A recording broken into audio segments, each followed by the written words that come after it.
What is up, guys? Private Eye Russ here. Welcome to another episode of the Private Eye Russ podcast. I am your host, Private Eye Russ, owner, operator, full service investigation and consulting firm.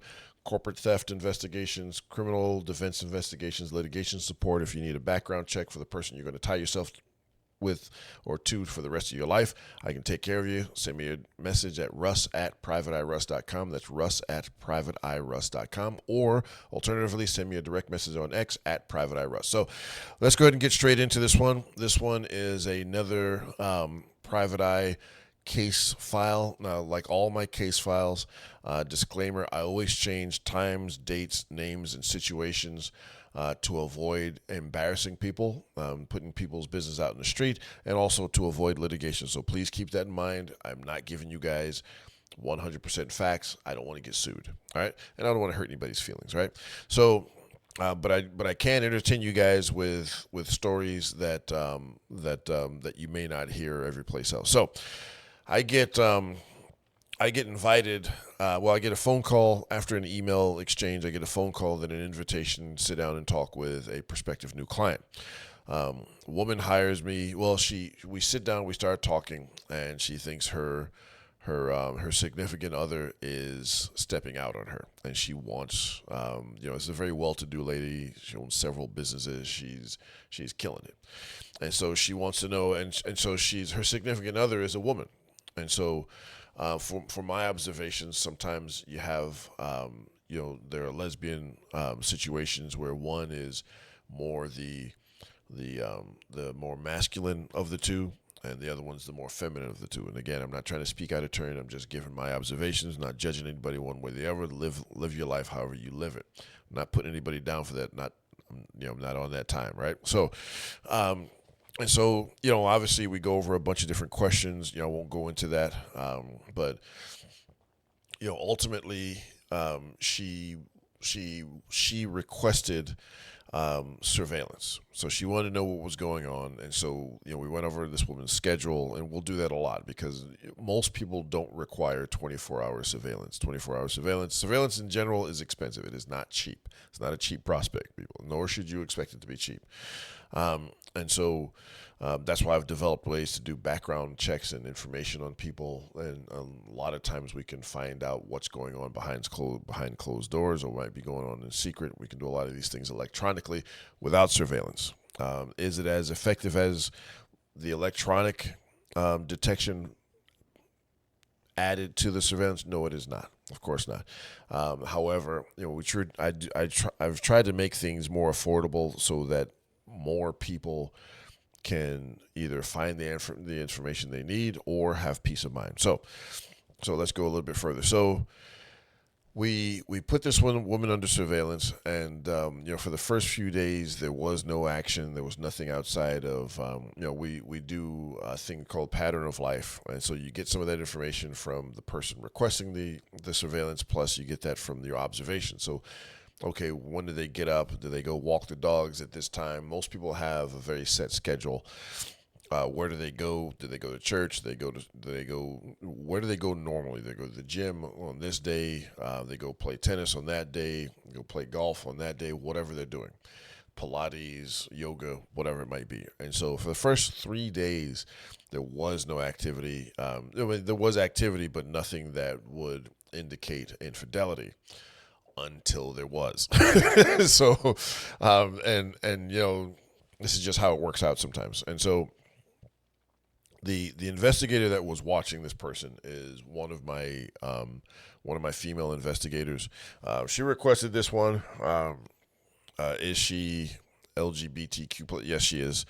She happens to be a lesbian, and I just asked her. I said, "Okay, do you know either one of these ladies? 'Cause I don't want any sort of conflict of interest." But she's actually very, very professional, and but she moved out of the area, but she still does work for me in the area she's located. I won't disclose that, but she does still work for me on a regular basis on cases. And so I get a call from her, and this is what'll happen. I quarterback a lot of cases. I'll work cases myself, but a lot of the surveillance I will farm out to other investigators. I've got a network nationwide of investigators, very professional investigators, and what they'll do is while they're running the cases, I'll be running them while they're on the ground, and so I'll constantly be getting updates and phone calls and text messages and pictures and screenshots and things of that nature.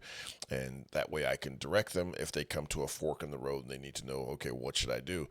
And I will make the call, either make the judgment call myself, or I will contact the client. A lot of times I'll tell the clients ahead of time, hey, look, if we come up with something like this is what I'd like to do. Is that okay with you? That way it streamlines the decision-making process, right? So, and sometimes I just make a judgment call myself, and then explain it to the client later on. And if something, if something involves an expenditure, I'll tell them, look, man, we might have to spend extra money or extra hours doing different things, because there's no way you can predict the outcome of an investigation. Even though we've done thousands of these, there's no way you can predict it. So, what was she doing? All right, here's what she was doing.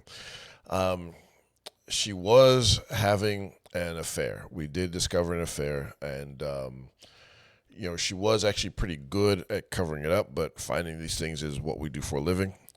And so I get a text message from my from my investigator. She sends me a text with the three letters WTF exclamation point, then follows up with a picture.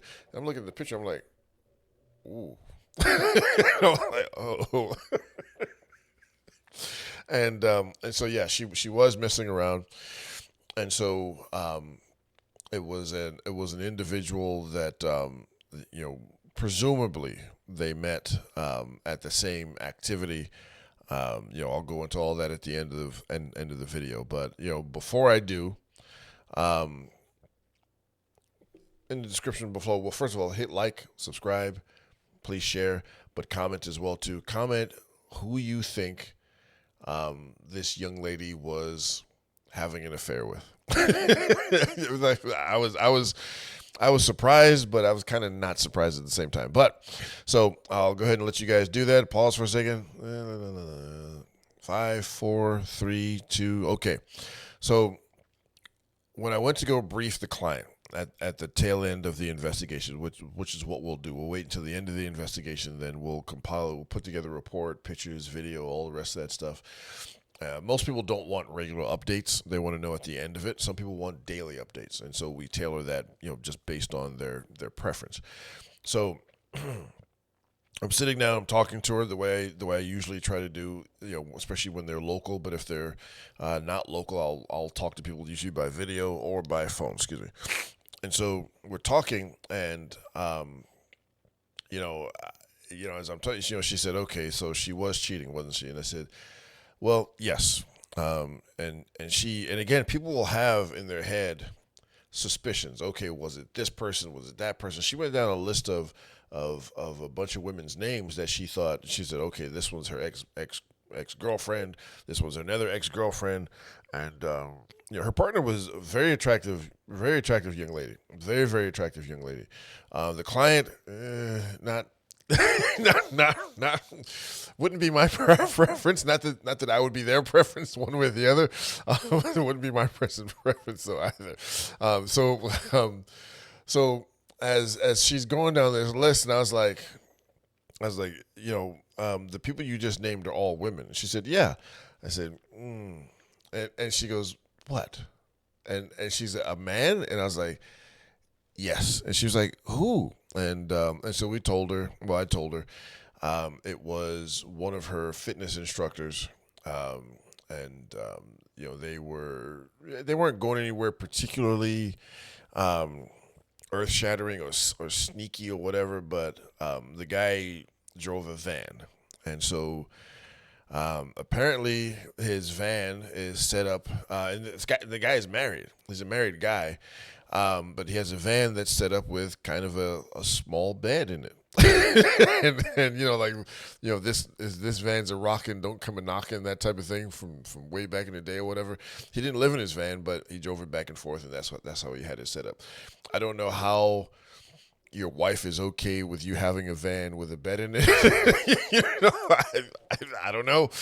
Maybe his wife just didn't like the van or whatever it was. It was actually a pretty nice van.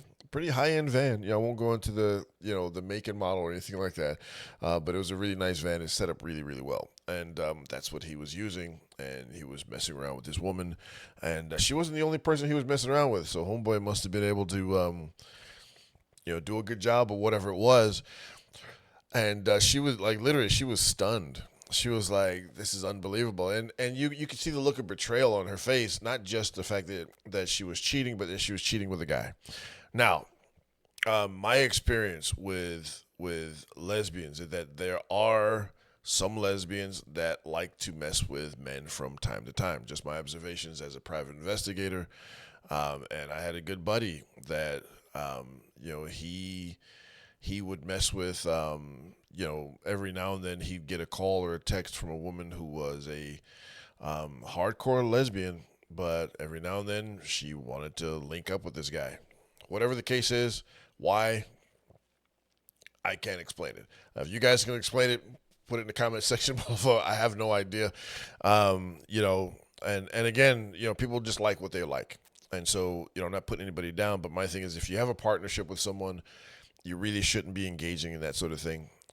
Be honest, be fair with people, let people make an informed decision. That's all we should ever hope for, is to be able to make an informed decision. So anyway, it's your boy Private Eye Russ. This one was a little bit different, but this is how the cookie crumbles sometimes. Also, let me know what you guys think of the sideburns. Still a little bit itchy. I've been using beard oil. Someone recommended me. I don't remember the name of it. I got it off of Amazon. And you brush it so it's not as bad, man. But my beard, like, if you guys could feel this, you could sand wood on my facial hair. I have incredibly coarse facial hair. So, anyway, it's your boy Private Eye Russ. I will talk to you guys in the next one. Thank you so much for your patience. Thanks for sticking with me. And I'm going to, I've been super super busy. I'm quarterbacking several cases, and I've had to deal with several really serious client emergencies over the last week or two or three, and so it makes it difficult because typically I'm getting maybe 3-4 hours of sleep a night, and even then my sleep's getting interrupted constantly with phone calls and text messages and updates. So, but this is what I signed up for, right? So I will talk to you guys in the next one. Peace.